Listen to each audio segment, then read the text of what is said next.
Hello नमस्कार साथियों, मैं मनीष कुमार आप लोगों का फिर से आपके अपने आरएम क्लासेस में स्वागत करता हूं।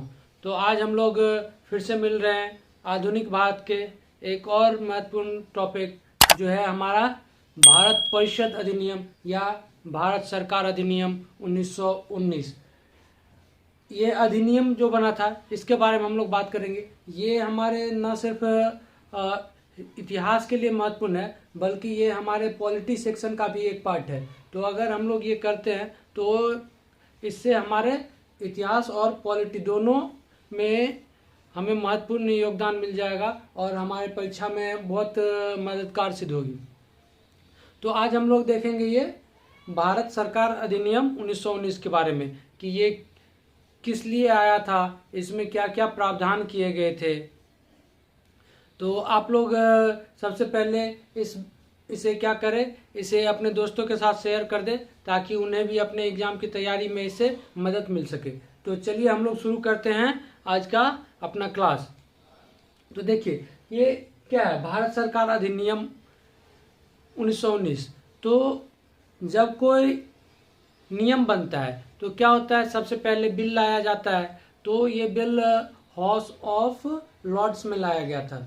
तो वहाँ पहले क्या होता था, हाउस ऑफ लॉर्ड्स में कोई बिल लाया जाता था, फिर हाउस ऑफ कॉमन्स में उसे पास किया जाता था और उसके बाद जब वहाँ की महारानी उस पर सिग्नेचर कर देती थी तो वो नियम बन जाता है। जैसे अभी भारत में क्या होता है, पहले लोकसभा में कोई बिल आता है, फिर राज्यसभा में पास होता है, उसके बाद राष्ट्रपति अगर सिग्नेचर कर देते हैं तो क्या हो जाता है, वो कानून बन जाता है, वो अधिनियम बन जाता है। उसी तरह वहाँ भी ये प्रोसीजर होता था लंदन में। पहले हाउस ऑफ लॉर्ड्स में आता था, फिर वहाँ से पारित होने के बाद हाउस ऑफ कॉमन्स में पारित किया जाता था और फिर वहाँ पे जब पारित हो जाता था तब ब्रिटिश क्राउन के पास जाता था और वहाँ से महारानी का सिग्नेचर होने के बाद वो कानून बन जाता था। तो यही है अधिनियम जो हमको पढ़ना है 1919 में। अब देखिए ये क्यों बनाने की जरूरत पड़ी थी। क्या हुआ था कि 1909 में आप लोग उनको मैंने पढ़ाया था, 1909 में क्या आया था, तो मार्ले मिंटो रिफॉर्म आया था जिसको हम लोग मार्ले मिंटो सुधार कहते हैं या भारत सरकार अधिनियम 1909 या भारत परिषद अधिनियम 1909 कहते हैं। ठीक है, तो उसमें जो प्रावधान किए गए थे तो उससे जो थी हमारी भारतीय जनता और हमारे जो उस समय के लीडर थे वो उस प्रावधान से काफ़ी नाराज हुए। तो इसी नाराजगी को दूर करने के लिए आप लोग कह सकते हैं कि ये फिर से लाया गया, क्योंकि आप लोग से पूछ लिया जाता है कि कौन सा ऐसा भारत सरकार अधिनियम है या कौन सा अधिनियम है जो सबसे कम समय के लिए था, मतलब उसका कार्यकाल बहुत ही छोटा था। सबसे छोटा कार्यकाल किस अधिनियम का था, तो आप लोग को याद रखना है मार्ले मिंटो सुधार जो कब आया था 1909। जो इसके जस्ट पहले आया था भारत सरकार अधिनियम 1919 के। तो क्या हुआ था इसमें, उस समय प्रथम युद्ध चल रहा था, प्रथम विश्व युद्ध 1914 में चल रहा था। तो कहीं ना कहीं उसका भी योगदान था इसमें, क्योंकि प्रथम विश्व युद्ध को लेके भारत में बहुत ज़्यादा महंगाई बढ़ गई थी और यहाँ के जनता जो थे वो इस चीज़ से नाखुश हो गए थे और हमारे जो उस समय के लीडर थे वो भी बहुत ही ज़्यादा नाखुश थे क्योंकि भारत को भी युद्ध में शामिल कर लिया गया था। और क्या हुआ था कि उसके बाद क्या चलाया गया था, होम रूल लीग चलाया गया था। तो होम रूल लीग का तो एक ही मकसद था कि हमें क्या चाहिए, तो स्वराज चाहिए। तो जब इस तरह की बातें हो रही थी तो क्या होता है, जब हम लोग देखते हैं कि दूध में उबाल आता है तो क्या होता है, हम लोग उसमें पानी हल्का डाल देते हैं ताकि वो शांत हो जाता है। तो ये अधिनियम भी कुछ उसी तरह का कार्य किया कि जब भारतीय जनता में रोष था और यहाँ के जो लीडर थे या नेता लोग थे वो काफ़ी ज़्यादा आक्रोशित थे और जगह जगह घटनाएं हो रही थी, आंदोलन हो रहे थे। तो उस आंदोलन को दबाने के लिए क्या किया गया, तो ये एक भारत सरकार अधिनियम जैसा एक कह सकते हैं एक लॉलीपॉप दे दिया गया भारत को ताकि ये चीज़ें दबाई जा सके। क्योंकि होम रूल लीग के बाद आप देखिए क्या हो गया, तो रॉलेट एक्ट आया, इससे भी भारतीय नाराज हो गए। उसके बाद जालियांवाला बाग हुआ है, इससे भी नाराज हो गए। तो ये एक अधिनियम डाल के क्या किया गया, सारी बातों को दबाया गया, जिससे क्या हो, तो यहाँ की जो आंदोलनकारी हैं वो शांत हो जाएं। ठीक है। अब देखिए क्या हुआ था कि अगस्त प्रस्ताव लाया गया था। अगस्त प्रस्ताव कब लाया गया था? आप लोग को याद होगा कि अगस्त प्रस्ताव 1917 में लाया गया था। 20 अगस्त 1917 को अगस्त प्रस्ताव लाया जाता है। किसके द्वारा लाया जाता है? तो मॉन्टेग्यू के द्वारा। तो मॉन्टेग्यू कौन थे? तो मॉन्टेग्यू भारत सचिव, तो उनके द्वारा लाया जाता है क्या चीज? तो अगस्त प्रस्ताव। तो अगस्त प्रस्ताव में बात कही गई रहती है कि भारतीयों को जो है वो अब धीरे धीरे प्रशासन में जो है वो हिस्सेदारी दी जाएगी और धीरे धीरे उन्हें क्या किया जाएगा, तो उत्तरदायित्व दिया जाएगा। ठीक है। तो जब अगस्त प्रस्ताव लाया था कौन? मॉन्टेग्यू, वहां के हाउस ऑफ लॉर्ड्स में। तो इस अगस्त प्रस्ताव के बाद क्या हुआ था कि मॉन्टेग्यू भारत आते हैं एक दल के साथ। और क्यों आते हैं? तो इस स्थिति को पूरा जायजा करने के लिए आते हैं, स्थिति का पता लगाने के लिए आते हैं कि भारत में किस तरह की स्थिति है और भी क्या करने की जरूरत है, किस तरह की और सुधार चाहिए। तो इसलिए मॉन्टेग्यू क्या आते हैं, एक दल के साथ आते हैं, भारत आते हैं। ठीक है। अब दल जब भारत आती है तो यहाँ पे अध्ययन करती है और अध्ययन करने के बाद जब वापस जाती है तो जुलाई 1918 में मॉन्टेग्यू रिपोर्ट जो है वो कह सकते हैं, या मॉन्टेग्यू चेम्सफोर्ड रिपोर्ट जो है वो प्रकाशित किया जाता है। और यही रिपोर्ट जो है वो आधार बनता है किसका? तो भारत सरकार अधिनियम 1919 का आधार बनता है। कौन सा रिपोर्ट? तो जो दल आती है मॉन्टेग्यू के साथ, वो जब जाती है वापस लंदन, तो वहां पे 1918 में, जुलाई 1918 में क्या होता है, तो रिपोर्ट प्रकाशित किया जाता है और उसी रिपोर्ट के आधार पे भारत सरकार अधिनियम बनाया जाता है। और इसे हम लोग क्या कहते हैं? इसे हम लोग मॉन्टेग्यू चेम्सफोर्ड रिपोर्ट मतलब अधिनियम भी कहते हैं। तो देखिए इसमें क्या हुआ था, इस अधिनियम के पारित होने के समय मॉन्टेग्यू भारत सचिव, ठीक है, मॉन्टेग्यू कौन थे? तो मॉन्टेग्यू थे भारत सचिव, जो मैंने आपको बताया क्या, तो मॉन्टेग्यू भारत सचिव। ठीक है, मॉन्टेग्यू कौन थे? तो भारत सचिव थे। और चेम्सफोर्ड कौन थे? तो चेम्सफोर्ड थे वायसराय, भारत के वायसराय। अगर आपसे पूछ लिया जाए कि जब ये भारत सरकार अधिनियम 1919 बना उस समय भारत के वायसराय कौन थे? तो चेम्सफोर्ड थे। और भारत सचिव कौन थे? तो मॉन्टेग्यू थे। ठीक है। और इसलिए इस अधिनियम को क्या कहा गया? तो मॉन्टेग्यू चेम्सफोर्ड सुधार कहा गया। मॉन्टेग्यू चेम्सफोर्ड सुधार कह सकते हैं, या आप लोग कहते हैं मॉन्टफोर्ड सुधार 1919। ठीक है। हम लोग इसमें ईयर को याद रखना काफी इंपॉर्टेंट है, बहुत ही ज्यादा जरूरी है हमें ईयर को ध्यान रखना। तो इसे हम लोग किन किन नामों से जानते हैं? तो भारत सरकार अधिनियम 1919, या मॉन्टेग्यू चेम्सफोर्ड सुधार 1919, या मॉन्टफोर्ड सुधार 1919। ठीक है। इन सब चीजों को आप लोग याद रखिए। हो सकता है कि एग्जाम में कोई भी एक नाम इसका डाल सकता है कि ये कब आया था, तो आप लोग को ध्यान रखना 1919 ईयर के साथ अगर आपको याद रहता है तो इसमें थोड़ी सी भी परेशानी नहीं होगी। अब देखिए इसमें बहुत सारे प्रावधान किए गए थे। हम लोग एक एक करके सारे प्रावधान को देख लेते हैं, क्योंकि हमारे एग्जाम में डायरेक्ट ही पूछ लिए जाते हैं कि इस सुधार में कौन कौन से सुधार किए गए थे। आपके ऑप्शन दे देते हैं और हो सकता है कि आपसे पूछ लिया जाए इसमें से कौन सा इसमें प्रावधान किया गया था या कौन सा नहीं किया गया था। तो हम लोग को लगभग सारे प्रावधान इसमें बहुत ही महत्वपूर्ण है जो हमें याद रखने चाहिए। तो सबसे पहले तो आप लोग को हो गया कि ये मॉन्टेग्यू चेम्सफोर्ड सुधार कहते हैं या मॉन्टफोर्ड सुधार कहते हैं। अब देखिए दूसरा, अब इसमें क्या हुआ था, भारत में जो है प्रांत में द्वैत शासन प्रारंभ किया गया। द्वैत शासन का मतलब क्या होता है कि मतलब दोहरी शासन, दो जगहों से अगर शासन किया जाता है तो उसे हम लोग द्वैत शासन कहते हैं। जैसे कि प्रशासन किसी और के पास है और दीवानी किसी और के पास है। ठीक है, तो इस तरह के किए गए थे। द्वैत शासन इसमें शुरू कर दिया गया। कहाँ? तो आप लोग को ये याद रखना है कि प्रांत में किया गया था। ये प्रांत में याद रखना बहुत जरूरी है कि प्रांत में द्वैध शासन लागू किया गया था। अगर आप लोग से पूछ लिया जाता है कि पहली बार मतलब जैसे कि बंगाल में लागू किया गया था द्वैध शासन, तो बंगाल में द्वैध शासन का जनक किसे कहा जाता है? तो अगर मतलब पूछ लिया जाता है बंगाल में द्वैध शासन का जनक किसे कहा जाता है, तो इसका आप लोग को नाम याद रखना है रॉबर्ट क्लाइव।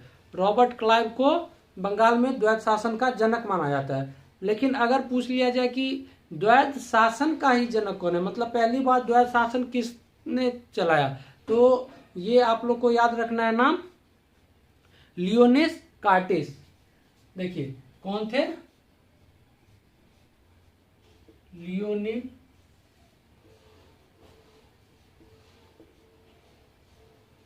कार्टिस, ये द्वैध शासन के जनक थे। द्वैध शासन के जनक, ठीक है। आप लोग को ये याद रखना है लियोनिस कार्टिस जो थे वो, इनको क्या कहा जाता है? द्वैध शासन का जनक कहा जाता है। और बंगाल में द्वैध शासन का जनक किसे कहा जाता है? तो रॉबर्ट क्लाइव को कहा जाता है। और द्वैध शासन जो है देखिए भारत में इसी प्रांत में द्वैध शासन लागू कब हुआ था? तो यही भारत सरकार अधिनियम 1919 के तहत लागू किया गया था। अब ये जब कानून बना था, इस कानून को लागू कब किया गया ये भी पूछ लेता है कभी कभी। तो इसे लागू जो है वो 1921 में किया गया था। आप लोग को ये बहुत ही जरूरी है इसे याद रखना कि लागू कब हुआ था। तो लागू जो है ये 1921 से होता है, ठीक है। बन जाता है कब? 1919 में, लेकिन लागू होता है 1921 में, ठीक। और भी हम लोग देख लेते हैं क्या प्रावधान थे। तो पहली बार क्या हुआ?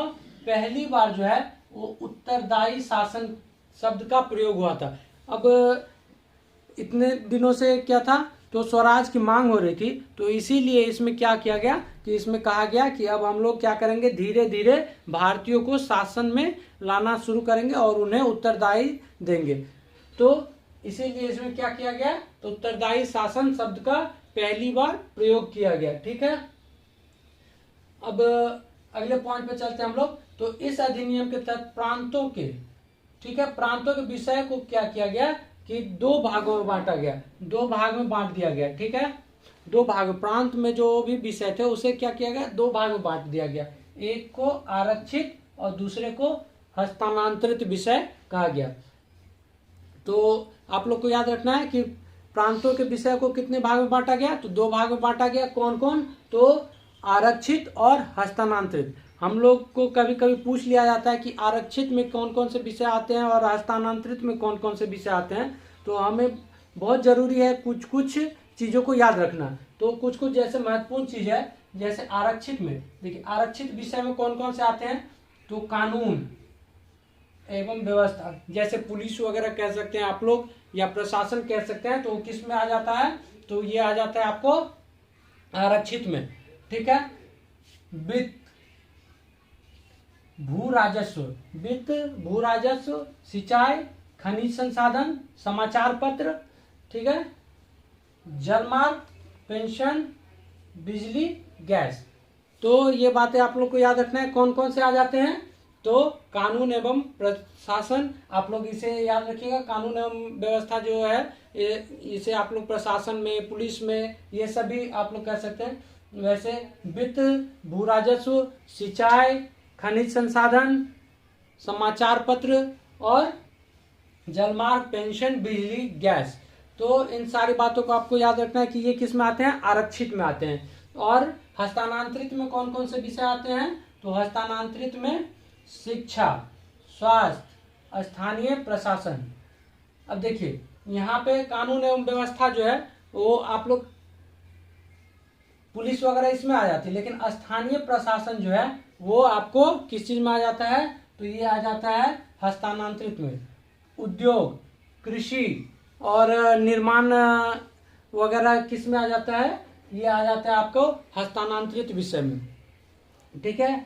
अब देखिए ये जो बनाया गया था केंद्र में द्विसदनीय व्यवस्थापिका, ठीक है। केंद्र में क्या किया गया? तो केंद्र में क्या क्या, केंद्र में द्विसदनीय व्यवस्थापिका स्थापित किया गया। केंद्रीय विधानसभा एक को कहते हैं और दूसरे को राज्य विधान परिषद। आपको ये याद रखना है, केंद्र में द्विसदनीय मतलब 2 सदन बनाए गए, जैसे अभी राज्यसभा और लोकसभा है, उसी तरह यहाँ पे बनाया गया क्या, केंद्रीय विधानसभा और राज्य परिषद। ठीक है, आप लोग इसको ध्यान रखिएगा। अब इसमें क्या किया गया था, केंद्रीय विधानसभा जो है, केंद्रीय विधानसभा, इसमें कितने सदस्य थे, तो इसमें सदस्यों की संख्या 145। ठीक है, केंद्रीय विधानसभा में सदस्यों की संख्या 145, जिसमें से 104 जो थे वो निर्वाचित होते थे और 40 नामित। तो नामित कहने का मतलब है कि जैसे अभी राष्ट्रपति मनोनीत करते हैं ना, तो उसी तरह उसमें नामित किया जाता था कि सुझाव दिए जाते थे कि ये आपको इन लोगों को रखना है इसमें। तो उसी तरह 104 क्या होते थे, तो निर्वाचित होते थे और 40 जो है वो नामित सदस्य होते थे। कुल कितने, 145 होते थे किसमें, तो केंद्रीय विधानसभा में। और उसी तरह इनका कार्यकाल कितना होता था, केंद्रीय विधानसभा में जो सदस्य थे उनका कार्यकाल जो है वो 3 वर्षों का होता था।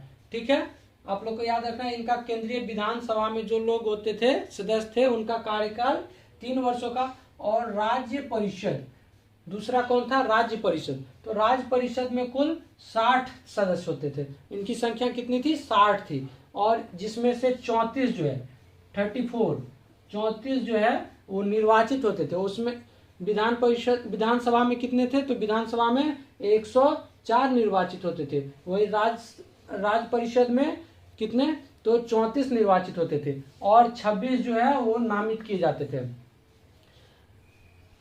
तो आप लोग देखिएगा कि विधानसभा, तो विधानसभा में कितनी थी, कुल 145 सीटें थी या 145 संख्या थी, जिसमें 104 को निर्वाचित किया जाता था और 40 को नामित किया जाता था। वहीं राज्य परिषद में 60 संख्याएं थी या 60 सदस्य होते थे, उसमें 34 जो है वो निर्वाचित होते थे और 26 को नामित किया जाता था। इनका कार्यकाल, राज्य परिषद में जो सदस्य होते थे उनका कार्यकाल क्या था, तो उनका कार्यकाल जो था वो 5 वर्षों का था।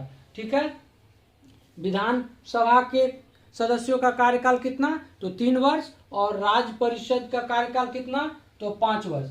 तो ये बात आपको याद रखना है।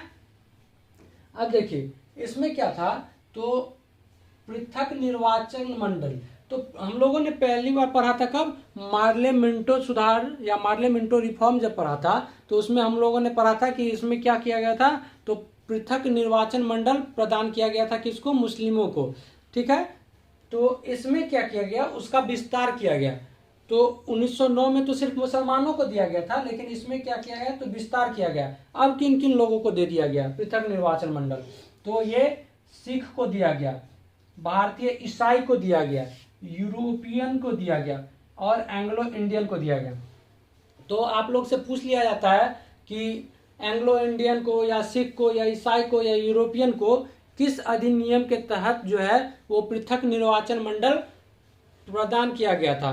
तो आप लोग को ये याद रखना है कि भारत सरकार अधिनियम 1919 के तहत सिख, ईसाई, यूरोपियन और एंग्लो इंडियन को जो है वो दिया गया था क्या, तो पृथक निर्वाचन मंडल दिया गया था। ठीक है, अब देखिए प्रत्यक्ष निर्वाचन प्रणाली इसी अधिनियम के द्वारा अपनाया गया था। मतलब आप लोग ये जानते होंगे कि प्रत्यक्ष निर्वाचन प्रणाली क्या होता है। तो ये प्रत्यक्ष निर्वाचन प्रणाली जो है वो पहली बार कह सकते हैं आप लोग कि इसी अधिनियम के द्वारा दिया गया।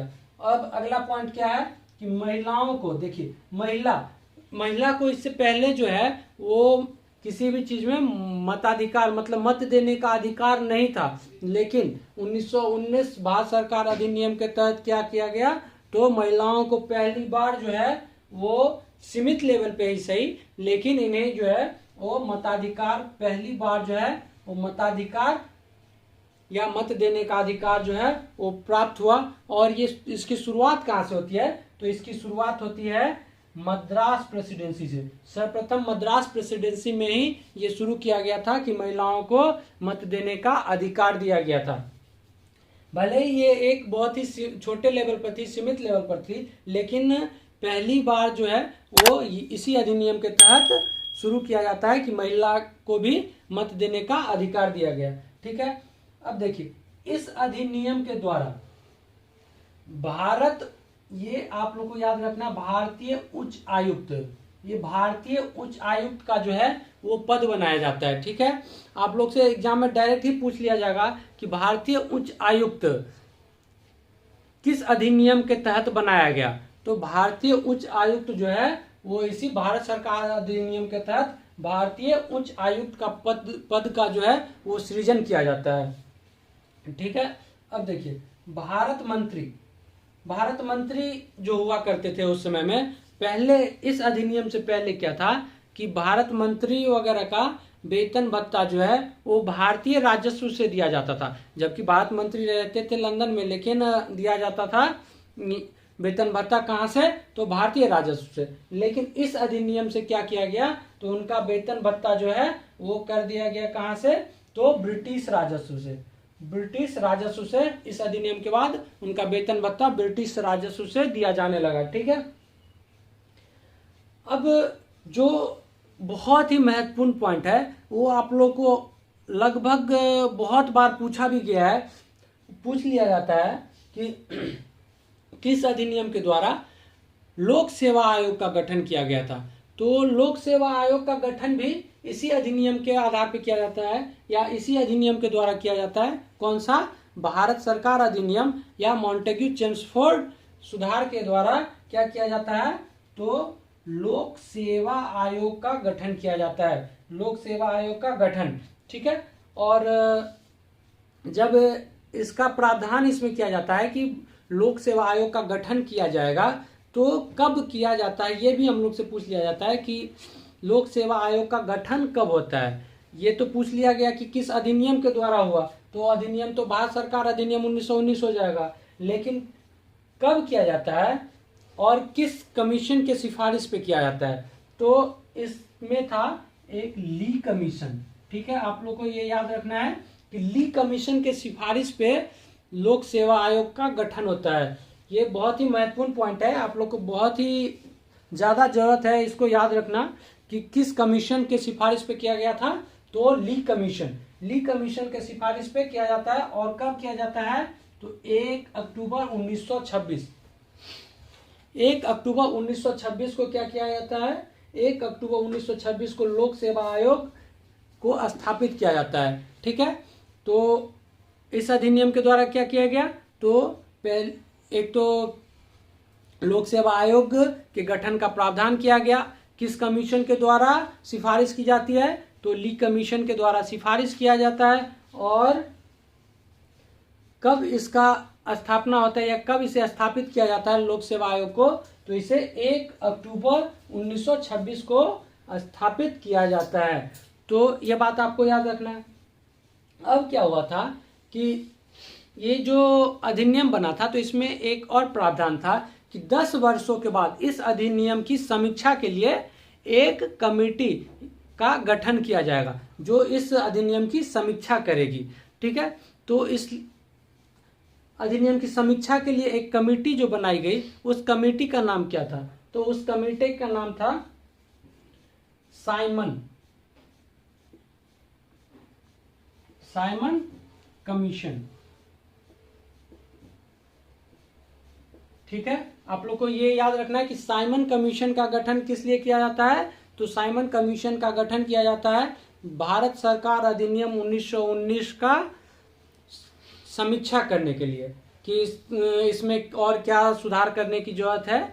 और तो इसलिए जब इस कमीशन को बनाया जाता है, तो इसे कब बनाया जाता है हम लोग से पूछ लिया जाता है, तो इसका गठन जो है वो 1927 में होता है। ठीक है, 1927 में इसका गठन किया जाता है। और ये लागू मतलब ये भारत कब आता है, तो ये भारत आता है 1928 में।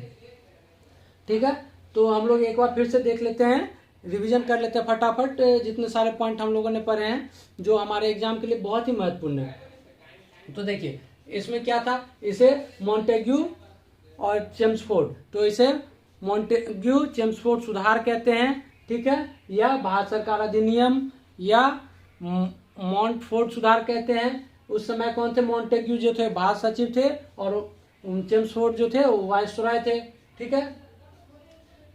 इसमें प्रांतों में क्या किया जाता है, प्रांतों में द्वैध शासन प्रारंभ किया जाता है। उसके बाद क्या होता है, तो द्वैध शासन का जनक किसे कहा जाता है, तो लियोनिन कार्टिस को द्वैध शासन का जनक कहा जाता है। बंगाल में द्वैध शासन का जनक किसे कहा जाता है, तो रॉबर्ट क्लाइव को कहा जाता है, ठीक है। पहली बार उत्तरदायी शब्द का, आप लोग इसे बहुत ही जरूरी है इस बात को याद रखना कि पहली बार उत्तरदायी शब्द का इसी अधिनियम के द्वारा प्रयोग किया गया, ठीक है। प्रांत के विषय को दो भागों में बांटा गया, हस्तांतरित और आरक्षित, ठीक है। आरक्षित में कौन कौन से विषय थे, कानून व्यवस्था, वित्त, राजस्व, सिंचाई, समाचार पत्र, खनिज संसाधन, बिजली, गैस आदि। उसके बाद हस्तांतरित में कौन थे, तो स्वास्थ्य, शिक्षा, स्थानीय प्रशासन, उद्योग, कृषि, निर्माण आदि। उसके बाद केंद्र में द्विसदनीय व्यवस्था जो है वो लाया गया।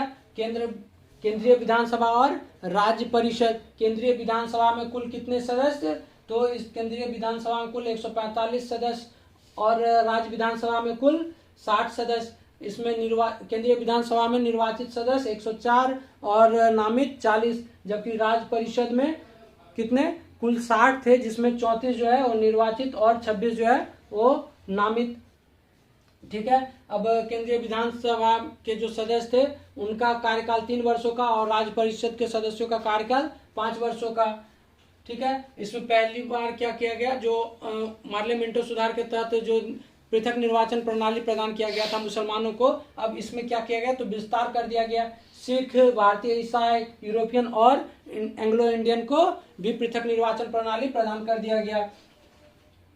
प्रत्यक्ष निर्वाचन प्रणाली को इसी अधिनियम के द्वारा अपनाया गया, ठीक है। प्रत्यक्ष निर्वाचन प्रणाली को अपनाया गया और महिलाओं को जो है पहली बार मत देने का अधिकार दिया गया। और कहाँ से शुरू किया गया, तो मद्रास प्रेसिडेंसी से शुरू किया गया। भारतीय मंत्री जो थे उन्हें वेतन भत्ता कहाँ से दिया जाने लगा, तो ब्रिटिश राजस्व से दिया जाने लगा। और लोक सेवा आयोग का गठन इसी अधिनियम से होता है और ली कमीशन की सिफारिश पे, और कब किया जाता है, तो 1 अक्टूबर 1926 को किया जाता है। अब इस समीक्षा के लिए, इस अधिनियम की समीक्षा के लिए 10 वर्षों बाद एक कमेटी का गठन करने का प्रावधान था, और वो कमेटी कौन सी होती है, तो साइमन कमीशन, जिसका कब गठन किया जाता है, तो 1927 में गठन किया जाता है और 1928 में ये भारत आते हैं। तो ये सारे पॉइंट हमने आपको फटाफट रिवीजन भी करवा दिए, जो हमारे एग्जाम के लिए बहुत ही महत्वपूर्ण है। आप लोग इसे अगर एक बार में याद नहीं रहता है तो आप लोग इसे बार बार याद करने की कोशिश करें, क्योंकि इससे बाहर तो आप लोग को एग्जाम में नहीं आएगा। अभी हमारे जैसे बीपीएससी के एग्जाम होने वाले हैं, उसमें भी इसमें से प्रश्न पूछने की काफ़ी ज़्यादा संभावना है। सचिवालय सहायक है या फिर ग्रुप डी आ रहा है, तो इन सारे जगहों पे आपको इनसे प्रश्न देखने को मिल सकते हैं। तो इसीलिए आप लोग इसे बहुत ही अच्छे तरीके से तैयार करें और अपने एग्जाम में सफलता पाने के लिए कमर कस लें। तो ठीक है, हम लोग फिर मिलेंगे अगले क्लास में। आप लोग अगर इस चैनल पे नए हैं तो इसे सब्सक्राइब कर लें और बेल आइकॉन के बटन को भी प्रेस कर लें, ताकि जब भी हमारी वीडियो आए तो आपको फटाफट मिल जाए। तो ठीक है दोस्तों, फिर मिलते हैं हम लोग अगले क्लास में। तब तक के लिए धन्यवाद।